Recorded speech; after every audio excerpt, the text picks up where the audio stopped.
Hello friends, सो आज हम लोग फिर से स्टार्ट करने वाले हैं हिस्ट्री की एमसीक्यू प्रैक्टिस सीरीज़ को।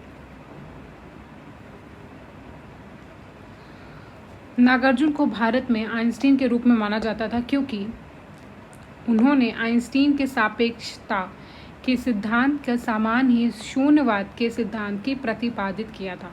ही propounded the theory of Shunyavada similar to Einstein theory of relativity. तो हमें पता है कि आइंस्टीन की थ्योरी ऑफ रिलेटिविटी है, उसके पैरेलल इन्होंने शून्यवाद को प्रोपाउंड किया था, मतलब एक सिद्धांत निकाला था। निम्नलिखित में से कौन सा सही सुमेलित नहीं है ये बताता है।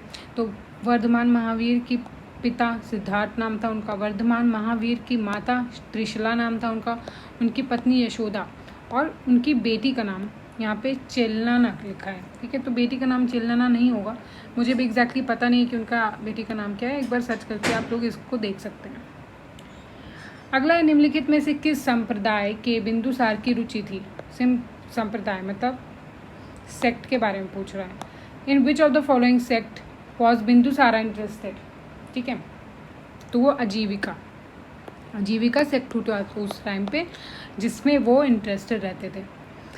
जिला स्तर पर मौर्य अधिकारियों का सही अवरोही क्रम क्या है। The correct descending order of the Mauryan officer at the district level was, तो ऐसे रहता था।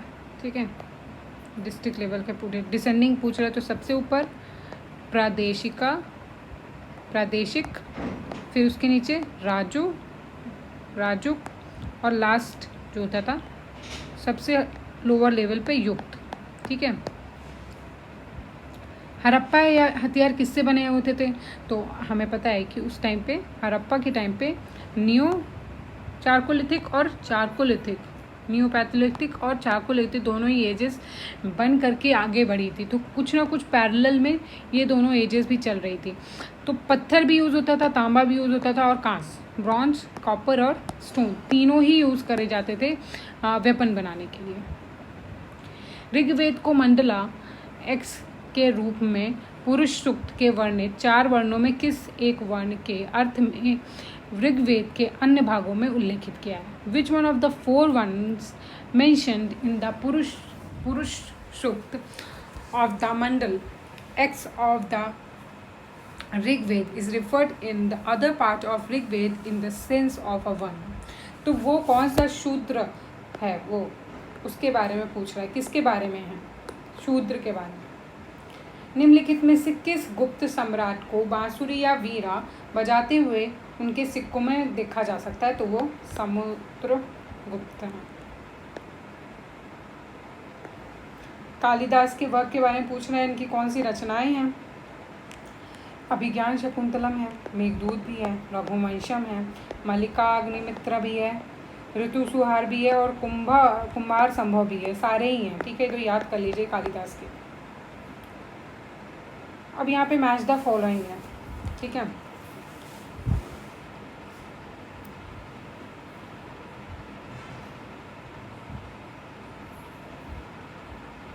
तो यहाँ पे सबसे पहले विशाखादत्त के बारे में देखते हैं कि विशाखादत्त ने इनमें से कौन सी रचनाएं की हैं। ठीक है, तो अगर आपने थोड़ा बहुत पढ़ा होगा तो विशाखादत्त ने देवी चंद्र राग उपतम लिखा था। ठीक है, तो ये इनका फर्स्ट हो जाएगा। फिर आप इसमें देखिए कौमुदी महोत्सव जो है, कौमुदी महोत्सव अगर आपको थोड़ा बहुत याद हो तो वो वज्जिक ने लिखा था। ठीक है, तो इस तरह से 2 तो ये हो गए। तो ये देख लेते हैं कि सेकंड का 5 और थर्ड का फर्स्ट कहाँ पर है। तो वो यहाँ पे आप देख लेते हैं, तो फर्स्ट जो ऑप्शन है इसका वो सही आंसर हो जाता है। विक्रम चरित्र के लेखक कौन है। विक्रमा का चरित्र के लेखक हैं बिल्हन। निम्नलिखित कथनों पर विचार करें। दक्षिण भारत ने इक्ष्वाकु रूलर ऑफ शासक बौद्ध धर्म के विरोधी थे। ठीक है, इक्ष्वाकु जो रूलर्स थे, क्या वो साउथ इंडिया में जो रहते थे वो बुद्धिस्ट के अगेंस्ट थे। तो ऐसा गलत है। ठीक है, ऐसा नहीं था, उनके बीच में एक हारमोनी रहती थी। ठीक है, वो उनके अगेंस्ट नहीं थे। फिर पूरी भारत के पाल शासक बौद्ध धर्म के संरक्षक थे, तो ये सही है। जो पाल रूलर्स थे वो बुद्धिज़्म के सपोर्टर होते थे, they were the protector of Buddhism. प्राचीन भारत में आक्रमणकारियों के संदर्भ में निम्नलिखित में से कौन सा कालानुक्रमित क्रम है? तो हाँ, पहले इनमें से पहले ग्रीक आए थे, फिर उसके बाद शाक्स आए थे, फिर उसके बाद कुषाण आए थे।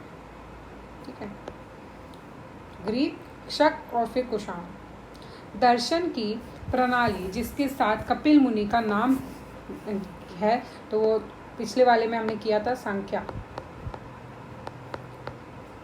न्याय किसका था? गौतम ऋषि का। नीचे बताए गए 4 रचनाओं में से कौन सा प्राकृतिक विश्वकोश है? Among the following, among the 4 works mentioned below, which one of is encyclopedic in nature? तो वृहत संहिता, ठीक है। इंसाइक्लोपीडिक मतलब विश्वकोश कहते हैं। कौन सी है इनमें से? वृहत संहिता। और वृहत संहिता किसने लिखी है? वारामेहर।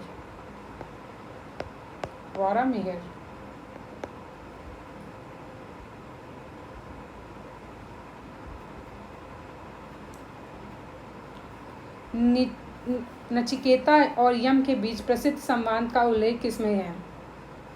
तो कठोपनिषद इसमें है। Who led the मुल्शी दम सत्याग्रह इन 1922? 1922 में मुल्शी डैम सत्याग्रह का नेतृत्व किसने किया था? तो 1922 में मुल्शी डैम सत्याग्रह का एक पार्ट था, वो कहाँ हुआ था? उसको किसने लेड किया था? तो वो PM बापट। निम्नलिखित में से कौन सा जोड़ा गलत तरीके से मेल खाता है? ठीक है, इनकरेक्टली मैच। तो इन पुराने नाम है तो हमें पता है। परुष्णी किसका नाम था? रावी का नाम था। सतलज का सुतुत्री था। चिनाब का अश्कनी था। ठीक है, लेकिन झेलम का नाम क्या था?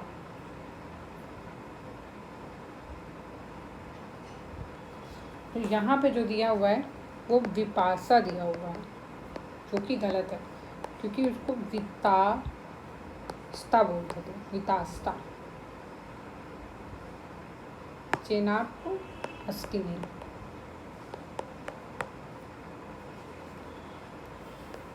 इसलिए ये गलत हो जाता है, वितासा।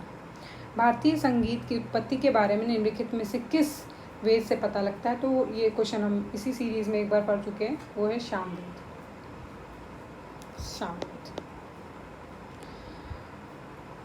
उपनयन संस्कार का पहला विस्तृत वर्णन किसमें मिलता है? तंड्या ब्राह्मण में। ठीक है, तो ये जितने भी ब्राह्मणा हैं उनमें से कहाँ मिलता है? तंड्य महाब्राह्मण में। इसका आंसर हो जाएगा सी। फिर निम्नलिखित में से कौन सा स्रोत बताता है कि श्रीनगर अशोक द्वारा बनाया गया था? तो राष्ट्ररंगिणी जो लिखी गई है संस्कृत में, वो कल्हण द्वारा लिखी गई है, और वो किस पे बेस्ड है? कश्मीर पे बेस्ड है। तो वहाँ से हमें पता चलता है कि अशोक को इस्टेब्लिश किया था, किसने किया था? अशोक को, कश्मीर को किसने इस्टेब्लिश किया था? तो वो अशोक ने किया था, राजा जो अशोक थे। ठीक है, तो ये इसका आंसर हो जाएगा। तो इस सीरीज़ को आप फॉलो करते रहिए। हम रोज़ थोड़े क्वेश्चन करते हैं, लेकिन जब एंड ऑफ द प्रिपरेशन में आप पहुँचेंगे तो ये बहुत सारे क्वेश्चन हो चुके होंगे। हर सब्जेक्ट के हम 500 क्वेश्चंस की एक MCQ प्रैक्टिस सीरीज़ को रन कर रहे हैं। इसके पहले जितनी भी सीरीज चल चुकी हैं उसकी एक PDFs भी अवेलेबल है, उसकी प्लेलिस्ट भी बना दी गई है चैनल पे, तो आप उसको जितने बार चाहें उतने बार रिवाइज कर सकते हैं। साथ ही साथ आप इनकी PDF ले सकते हैं, ताकि जब आप ये वीडियो को देखें दोबारा पहली बार, तो आपके लिए और भी इजी हो जाए कंटेंट को पढ़ पाना। ठीक है, तो फॉलो करते रहिए और हमारे साथ बने रहिए। Thank you.